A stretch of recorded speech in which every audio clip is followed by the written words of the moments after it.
también pues la siguiente conferencia, como ven, es una conferencia a limón entre Luis Débora y Antonio Lázaro.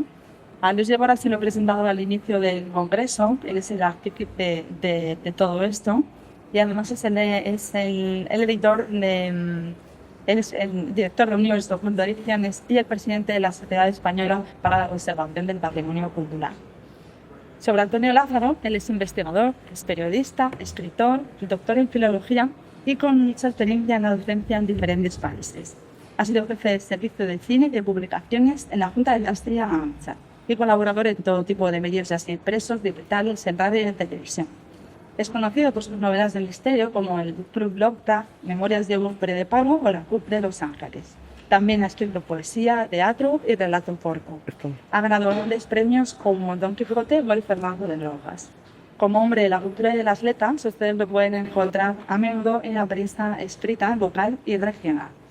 Antonio Lázaro ha sabido construir un puente entre la ficción y la historia, ofreciendo a sus lectores una experiencia única en cada página. Prepárense para un tubo literario que promete dejar huella y para una historia que ni la propia alcahueta podría haber imaginado. Rodrigo Cota, autor de La Celestina. Gracias.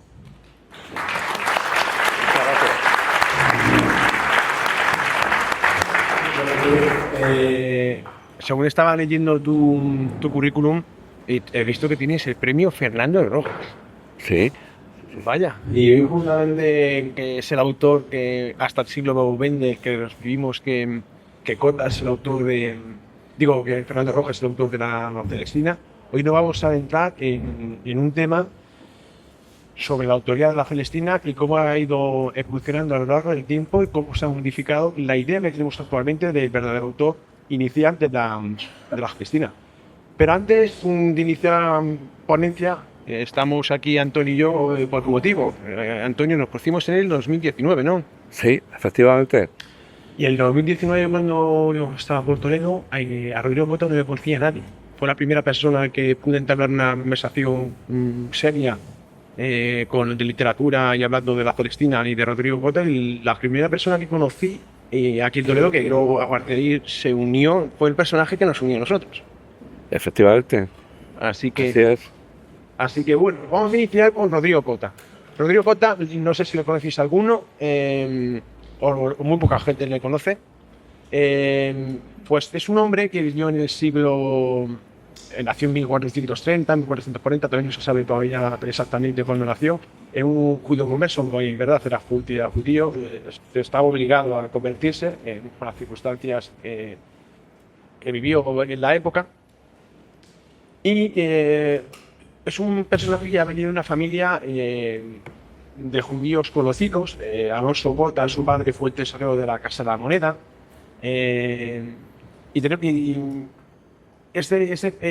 Ahora no vamos a meter porque voy a cambiar un poquito de Alonso Cota, porque influye mucho bastante en su vida como su familia fue perseguida por esas ideas antijudías. Tuvo varios, puesto aquí está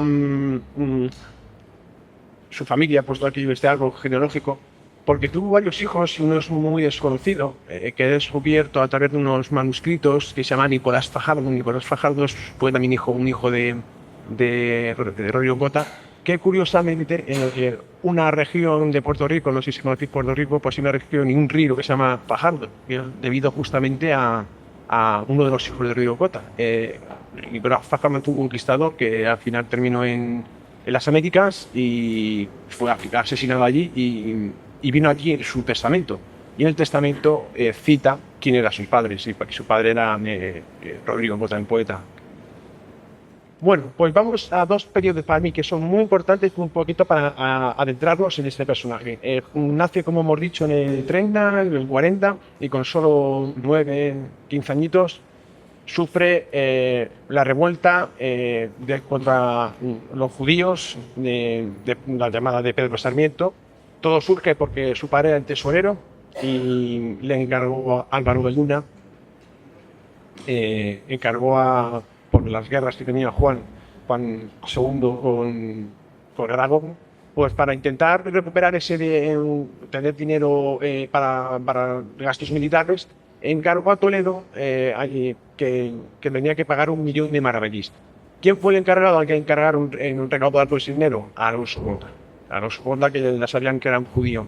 En este año, su familia fueron a su casa, fueron a intentar matarle, él pudo escapar, ahora no voy a enseñar por dónde pudo escapar, y gracias a que escapa, pues hoy conocemos la vida que os voy a enseñar de este personaje.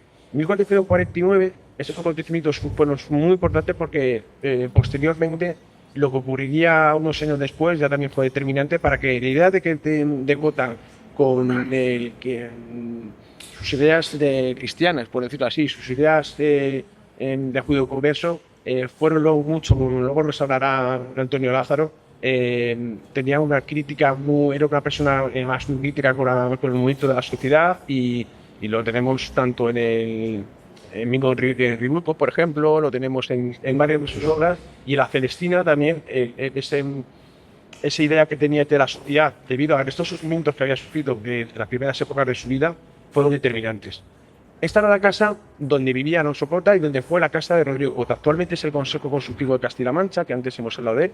Es un patio, es increíble, es un patio que además tiene mucha historia. Posteriormente se convirtió en la Casa de la Moneda.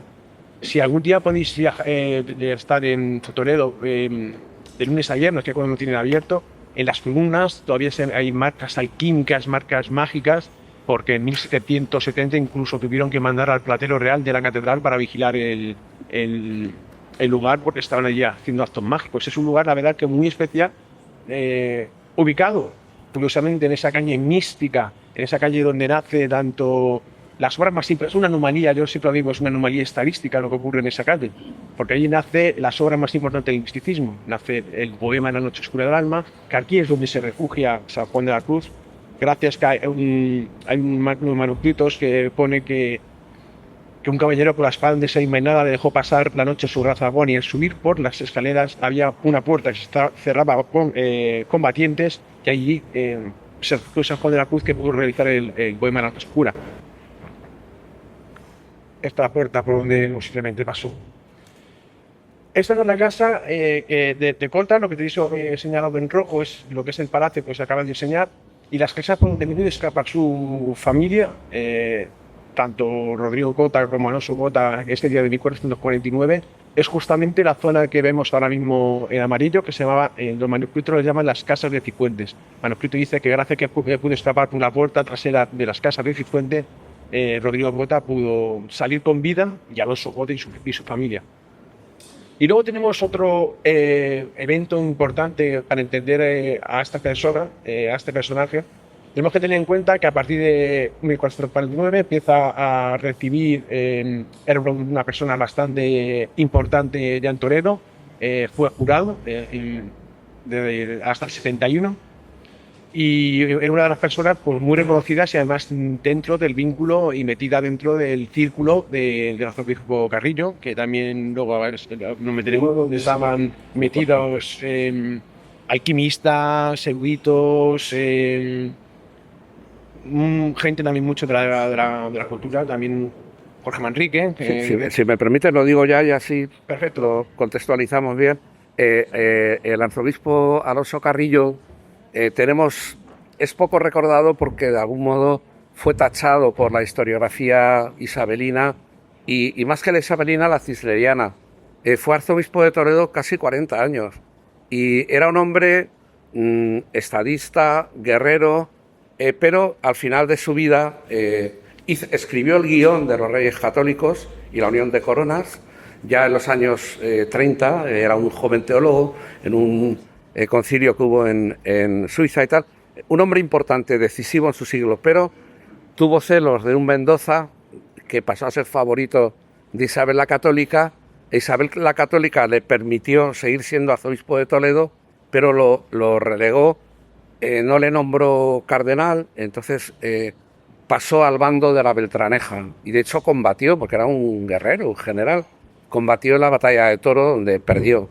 Y bueno, dedicó sus últimos años, que se sepa, a las artes ocultas, a la alquimia, etcétera.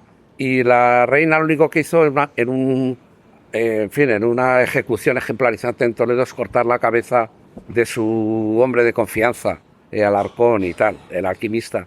Pero decir, en cuanto a Cota, que tenía un grupo poético, una verdadera corte poética. Heredó un poco los restos de la corte poética de Juan II, pero a Enrique IV no le interesaba la poesía ni las justas palaciegas. En cambio, este Alonso Carrillo, en la corte de Alfonso XI, el rey niño que reinó en paralelo a Enrique IV 3 años, pues tuvo a gente como Rodrigo Cota, mezclaba judíos con versos, los Manrique, que era el tío y el sobrino, Gómez y Jorge, la aristocracia más rancia. No te quito más tiempo, pero que es importante porque fue un grupo poético que es la base del cancionero general de Hernando del Castillo y sin embargo está olvidadísimo. Fue el fundador de la Universidad de Alcalá realmente, no del diseño de ciudad universitaria, que eso sí es cisneriano, del 16, pero fue el fundador de sus cimientos. Pero no te quito más espacio, que te corto el rollo. Bueno, sí, es una ponencia de dos, Antonio. Así que tú cuando quieras me cortas y... Fueron miembros Jorge Manrique y Rodrigo Cota, autor de las coplas y autor de la Celestina. Esta foto que os he puesto... Importante. Veis en azul y en rojo dos edificios. La calle que baja es la calle Núñez de Arce, la que podéis ver el cuadro, que se llama la calle Mística. Pues en la zona azul es donde nace de Santa Teresa Jesús las Moradas y se terminan las fundaciones. Es el libro más importante del misticismo, las Moradas. Y la zona roja es donde nace de San Juan de la Cruz, el poema de la noche ciudadana. Es decir, estamos en un verdadero lugar místico, simplemente ya con las obras que se ciernen allí. Pero es que en el mismo lugar, que es lo que yo llamo esa anomalía estadística, en la zona azul también tenemos 4 recos, un retablo además precioso, y en la zona roja es la zona donde posiblemente nace la Celestina. Y digo posiblemente porque lo vamos a intentar, Antonio y yo, que enseñaros y que conozcáis el personaje y los motivos y la argumentación, cómo todo esto cambia en el siglo XIX musicalmente. Antes también había algunas, a partir del siglo XVI ya empiezan las primeras ideas ya empezó con Fernando de Roma, su autor, pero en el XIX con el romanticismo, que como una obra como Celestina podía tener los autores, y cambia un poquito el concepto que tenemos de la Celestina por el autor Fernando Rojas. Y el otro momento que os estaba recordando, que también lo que yo mencionar, fue el fuego de la Madalena, que también fue una revuelta contra los judíos cruel y sangrienta. Se quemaron más de 1.600 casas aquí en Toledo. La he puesto también porque fue justamente en este año donde nuestro vocal de cultura islámica, Ismael, tuvo que abandonar su familia a Toledo y 12.000 manuscritos de la época Taifa tuvieron que ir de Toledo. Y estamos intentando desde la sociedad a ver si lo recuperamos. Bueno, aquí es donde está enterrado Rodrigo Cota, que está en la iglesia de San Nicolás, que está justamente en la parte de arriba de la calle Núñez de Arce. Y en la fecha del epitafio no ponía el año de su muerte, posiblemente fue 1505, porque yo a partir de 1505 llevo un estudio ya de Rodrigo Cota de más de 8 o 9 años y no aparece en ese manuscrito. Lo dejaron, como yo creo que lo hicieron antes de fallecer, pero los últimos documentos que yo tengo confirmados de él es en 1505 con un pleito que tiene con uno de sus hijos. Bueno, pues vamos a meternos ya a la Celestina, porque luego tenemos la hora de cenar y tampoco quiero entretenerme tampoco mucho.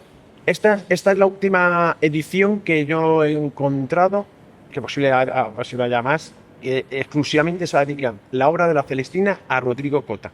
En la propia edición de 1883, el propio editor hace una crítica a esos editores de contemporáneos suyos del siglo XIX, diciendo que cómo podían decir que era Fernando Rojas y Juan de Mena. Todavía es mucho más crítico las conclusiones que saca en esa edición, en ese prólogo que hace el propio editor, a nombrar exclusivamente a Rodrigo Cota como el autor de la Celestina. Entonces nos vamos a preguntar, esto de todo ha ido cambiando a lo largo de los siglos. ¿Por qué ha cambiado? He dicho que posiblemente el romanticismo es por otros motivos. Pero ¿por qué no nos vamos a las fuentes primeras? Entonces, lo que os voy a enseñar son documentos que decían que la Celestina, lo que decían de la Celestina los eruditos contemporáneos de Fernández Rojas y de Rodrigo Cota. Entonces, lo primero, que quiero que también se tenga en cuenta, ¿cuándo se escribe la Celestina? Nosotros barajamos la hipótesis que posiblemente se escriba, aunque su primera edición es en 1500, la primera posiblemente se escribe antes de 1492 o en 1492. Pero en esa época, o 1492 o antes. Motivos. Porque la Celestina no se ha conquistado todavía América. En la Celestina, además de que no se ha conquistado América, Granada, creo que la Celestina dice Granada, y posiblemente tampoco ha sido conquistada ni descubierta América. Ni la expulsión de los judíos tampoco se ha producido. Es decir, se basa en un contexto histórico, la Celestina, donde esos factores tan importantes cambió nuestra historia, el descubrimiento de América, sobre todo a nivel mundial, y la conquista de Granada en el mundo aquí en España, fueron tan importantes que la Celestina es como si no hubiera pasado, y es un dato que yo creo que a tener en cuenta. Entonces, poniendo, por ejemplo, he puesto dos fechas. He puesto la edad que tendría Rodrigo Cota en 1492, tendría 57 años. Fernández Rojas, he puesto aquí que nace en 1670, pero hay incluso otros investigadores que dicen que nació en el 73 o incluso en el 76. Pues teniendo en cuenta que nació en el 70, que he puesto más o menos una media, es decir, he puesto la fecha más baja, se supone que si se escribió antes de 1492 tendría que tener 22 añitos. Es decir, una edad, y si hubiera nacido en el 73, 19 años. Escribir una obra con la Celestina con esa edad necesita una madurez especial. Rodrigo Cota aquí ya tenía 57 y ya había hecho obras anteriores. Si lo ponemos que fue en el año 1500, ya tenía 65 años Cota, y aquí ya tenía 30 años, que es posiblemente en la época donde encuentra Fernando Rojas la primera obra de Calixto y Melibea escrita por Rodrigo Cota, y donde añade lo que se llaman los últimos actos de la Celestina, lo que ya conocemos como la tragicomedia. Y luego tenéis que tener en cuenta que Rodrigo Cota ya tenía un bagaje literario. Ya había escrito el diálogo entre el Angorín Viejo, las coplas de Mingo Rebulgo, las Farza, y algunos jóvenes también le atribuyen las coplas del Provincial. ¿Qué había escrito antes Fernando Rojas con 22 años? Nada. ¿Qué escribió posteriormente? Nada. Con el éxito que tuvo la Celestina, no hay obra más de él. Lo que sí posiblemente, que es lo que posiblemente ahora hablará también Antonio, es que se añadió los actos finales, y que es lo que provocó que luego, con el contexto cultural e histórico del siglo XIX, cambiara todo a su autoría, como único autor Fernando Rojas. Pero como os he dicho antes, vamos tirándonos eruditos. Esto lo está diciendo ahora Luis Débora y Antonio Lázaro en el siglo XXI, pero vamos a las fuentes iniciales, vamos a que decían los contemporáneos de la época. Pues el primero, Fernando Rojas. El propio Fernando Rojas, en la carta del autor a su amigo, ya dice que él se la encuentra esta obra en Salamanca, en unos días de vacaciones la termina, y señala en esa propia carta a dos autores, a Juan de Mena y a Rodrigo Cota. Juan de Mena da la casualidad que había muerto 40 años antes de 1492, es decir, que ya llevaba muerto 40 años, y da la casualidad que en el 92, en el 1499, se sacaron un compendio de todas sus obras y no aparece la Celestina. No aparece, por lo tanto, el autor aquí, el propio Fernando Rojas, ya señala a Rodrigo Cota como autor. Tenemos en 1501 las bodas de Lucrecia de Borgia. Pues en esas bodas se dice, y voy a leer textualmente: en la inauguración del carnaval, César y los príncipes se disfrazaron en la ciudad, antes de ir al baile en las habitaciones de Lucrecia. El Papa, el Duque, los cardenales ofrecieron representaciones en honor a los invitados, sobre todo la Celestina, de Rodrigo Cota. 1501, la primera vez que se habla de la Celestina fuera de España, Italia. Juan de Valdés, que fue un erudito que escribió el diálogo también del diálogo de la lengua, uno de los mejores eruditos y además que puso en clase la base de la lengua, dice: de la Celestina me contenta el ingenio del autor, que lo comenzó, y no tanto del que la acabó.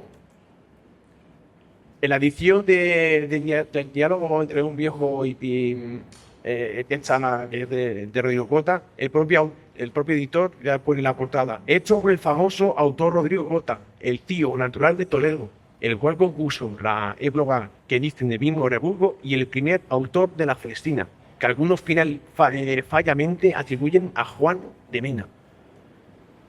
Y ya para terminar, otro de los eruditos de la época, cronista de Castilla, ya todavía lo centra más, dice: Rodrigo Cota escribió la Celestina estando en Torrijos, porque encima Rodrigo Cota tenía en Torrijos también propiedades, y viajaba y venía a Toledo, como ya os he dicho, que también fue jurado en 1500. Por dice: Rodrigo Cota escribió la Celestina estando en Torrijos debajo de unas higueras de las casas de Tapia, es decir, que centra el lugar de las escribió Rodrigo Cota.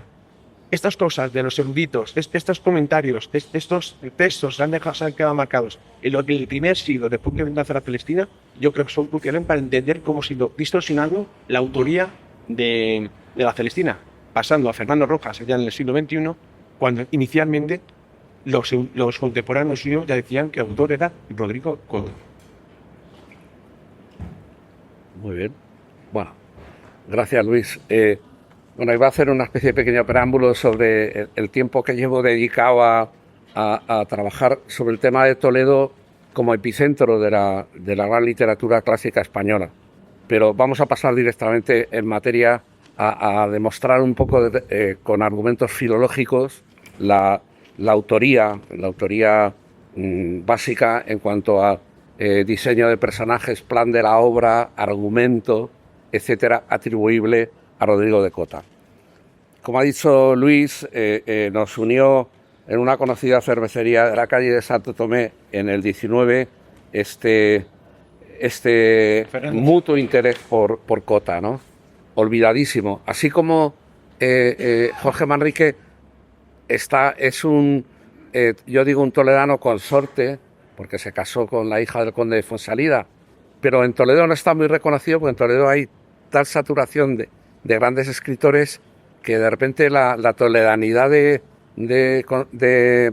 Jorge Manrique no se valora más la del tío, que fue corregidor, efectivamente, pero Jorge Manrique, siempre lo digo, tuvo su domicilio conyugal en Toledo 10 años. Luego tenía una encomienda en la que podía estar 3 meses, que no perdías el cargo. Pero bueno, fue un toledano consorte, y el gran Rodrigo Cota, fue un toledano sin suerte, en el sentido de que está muy olvidado, solo reconocido en círculos de eruditos y por el diálogo del amor y el viejo, su conexión con la poesía de Cancionero, lógicamente, y luego sus atribuciones satíricas, ¿no? Bueno, vamos a ver por dónde vamos. Es claro que una obra tiene un autor, y el autor de la Celestina fue para nosotros insisto, Rodrigo Cota.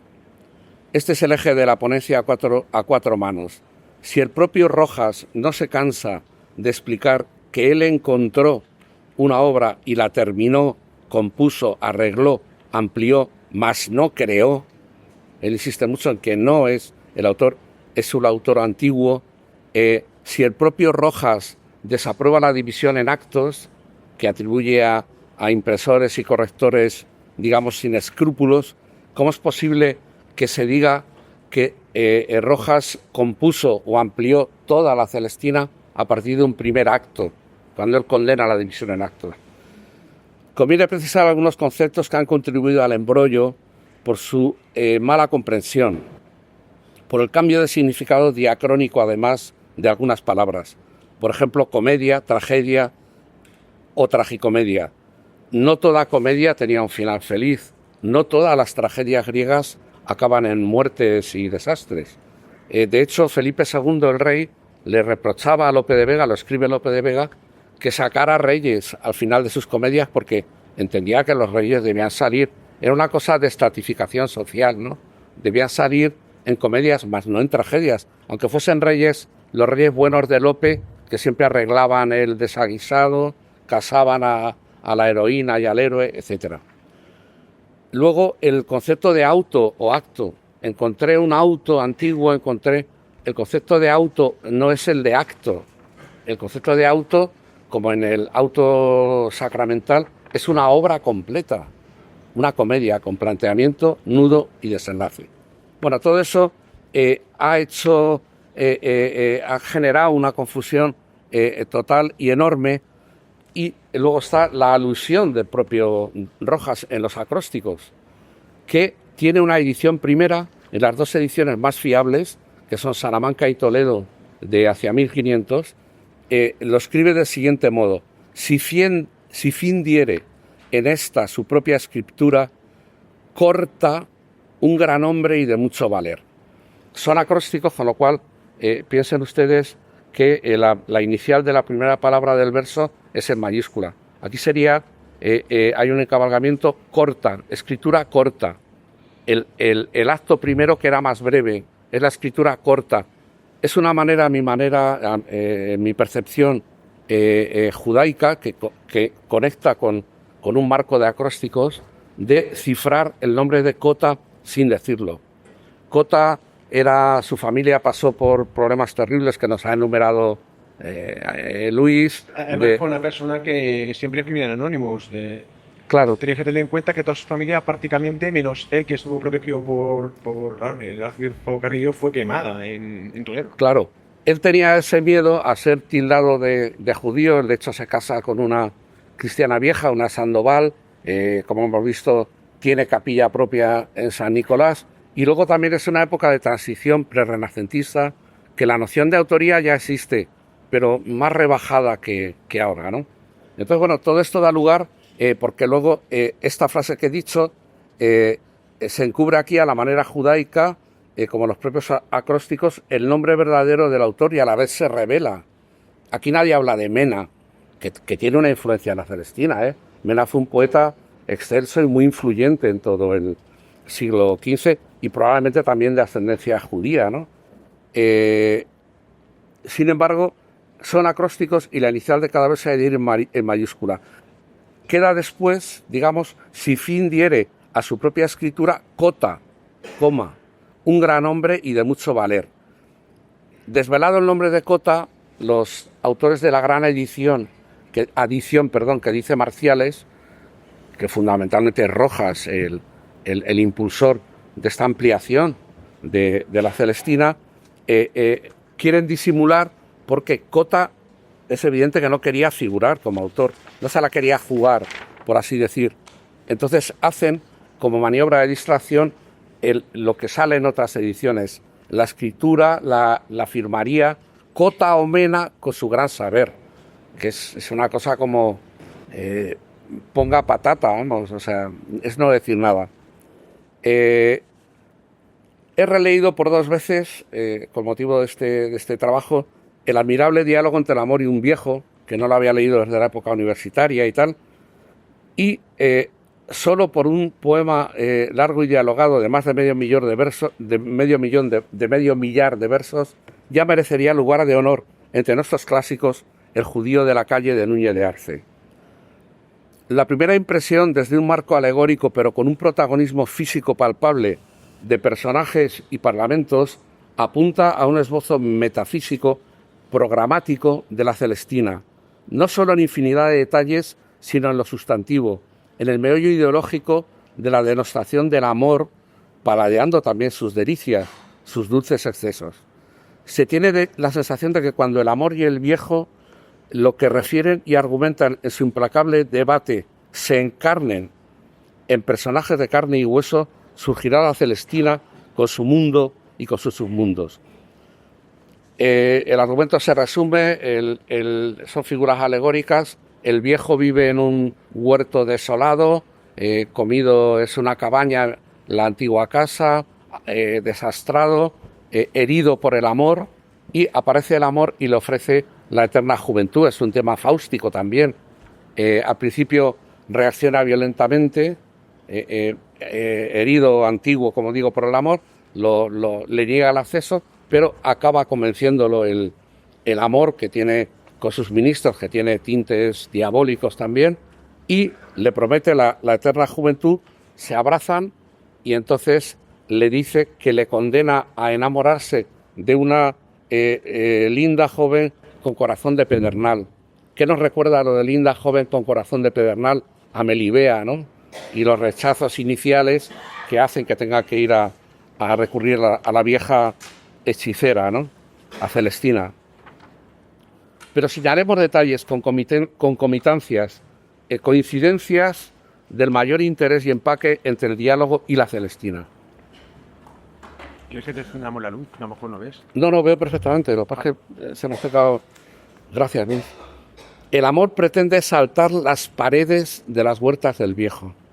Alguien dirá, ¿y qué? Eso le cuesta que el viejo le tilde de ladrón, entre otras cosas. Pero es muy relevante. Condición esencial del enamorado o aspirante y a amante en el modelo Courtois, en el modelo de cancionero, en el cancionero y desde luego en la Celestina, era la de escalar o saltar muros o paredes. Calisto es un avezado saltaparedes. No una, sino varias veces se resalta en la Celestina. Es por eso en mis investigaciones de hace años sobre la Celestina que tengo el orgullo, pero nadie me ha secundado, tampoco nadie me lo ha contradicho, que opino que Calisto también se suicida. Es absurdo que un avezado saltaparedes caiga absurdamente por un ruido que hay en la calle. En mi opinión, nada en el texto contradice, hay una elipsis. En la primera versión, la de Cota, muere sin confesión, no pide confesión. En la segunda también muere sin confesión, pero la pide. Intentan arreglarlo un poco, como que es el cristiano Calisto frente quizá a la judía Melibea. Pero hay más. Bueno, y el amor le dice al viejo, cuando ya lo ha seducido, y no ves, despreciándolo, y no ves la ligereza que tienes para escalar, como diciendo, ¿dónde vas, viejo ridículo, tú a escalar casas de jóvenes inexpugnables y bellas, ¿no? Pero hay más, señorías son ustedes, indicios que sumados hacen prueba. Solo Cota pudo escribir la Celestina. Sabemos que Cota, alto patricio toledano y culto y sofisticado poeta, formó parte de la corte toledana de Carrillo. Evoca en el diálogo entre el amor y un viejo, hay fiestas galantes parecidas a la de Lubisum de la copla manriqueña. Cito una estrofa. Yo hago fiestas de sala y mando vestirse rico.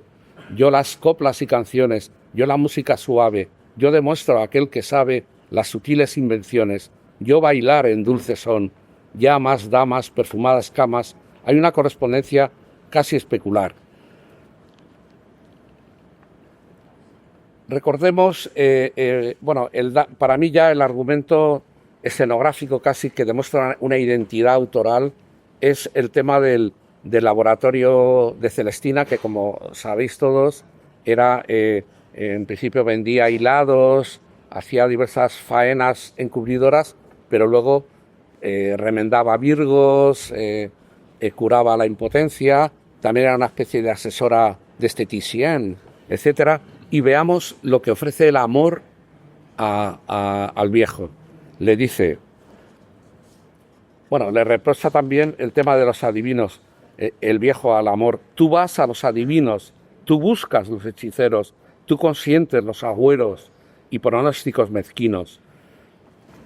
Recordemos que Celestina, dice, enumero a vuela pluma, ya estoy acabando, estira arrugas, el amor, aplica el arte de los ungüentos, es protésico dental, contrahago nuevos dientes, donatura los desecha, aprieto los miembros flojos y doy carne en las encías, cura la impotencia, convertir la impotencia en muy potente virtud, asegura incluso ser capaz de resucitar, de devolver a la vida, de muerte a revivir, a los muertos resucito.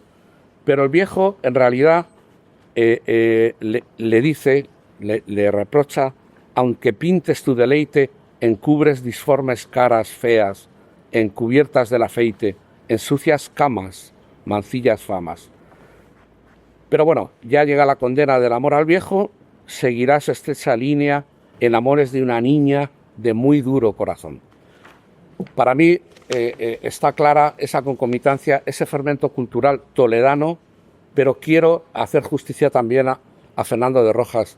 Sin el empeño de Fernando de Rojas y su equipo editorial, que podemos incluir a Alonso Proaza, que acabó de catedrático de retórica y era ortocorrector y poeta también de cancionero, y podemos incluir a un tal Sanabria, que es un enigma, ahora hablaré de él, muy vinculado a Toledo, ya una edición toledana más tardía.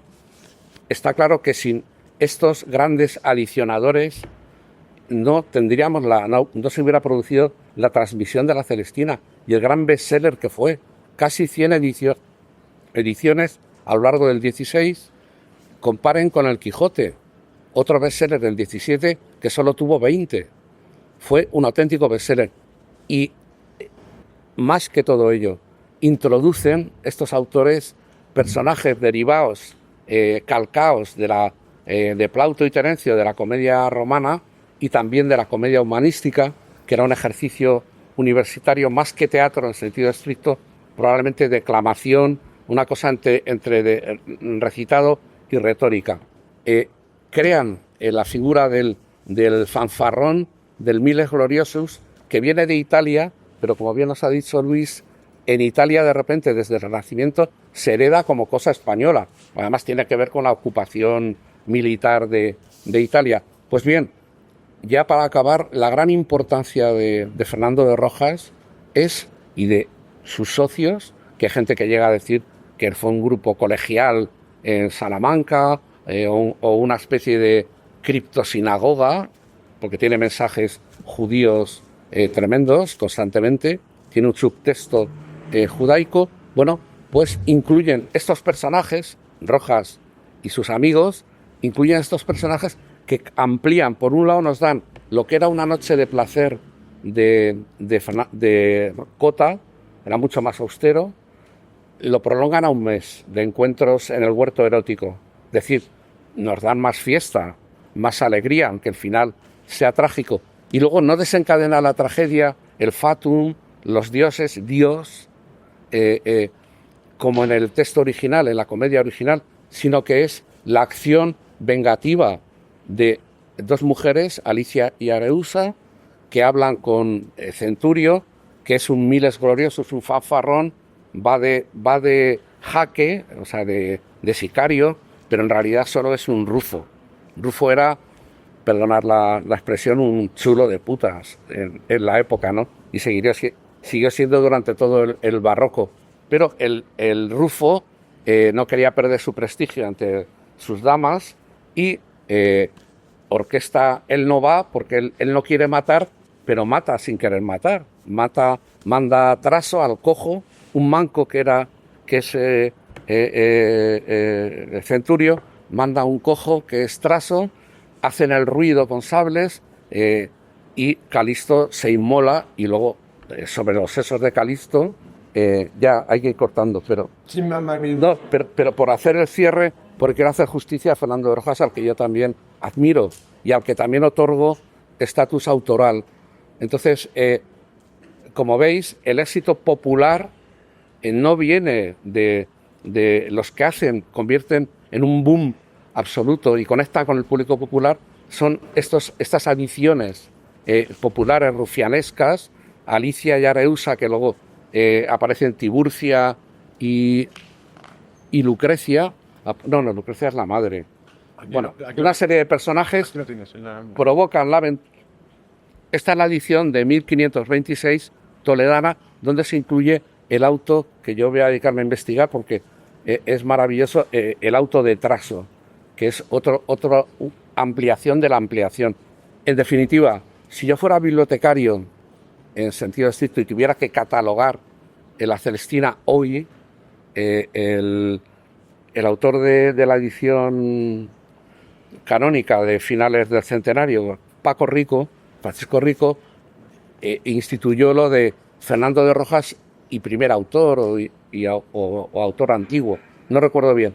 Yo pondría, y creo que con total tranquilidad de conciencia, y le debo al maestro Iñaki Carmona, que lo veo ahí al fondo, el concepto de crear y formar. Creo que Rodrigo Cota crea la Celestina y creo que Fernando Rojas forma ese gran artefacto asimétrico, irregular, pero que nos gusta con todas sus imperfecciones, como nos gustan los refranes de Sancho Panza.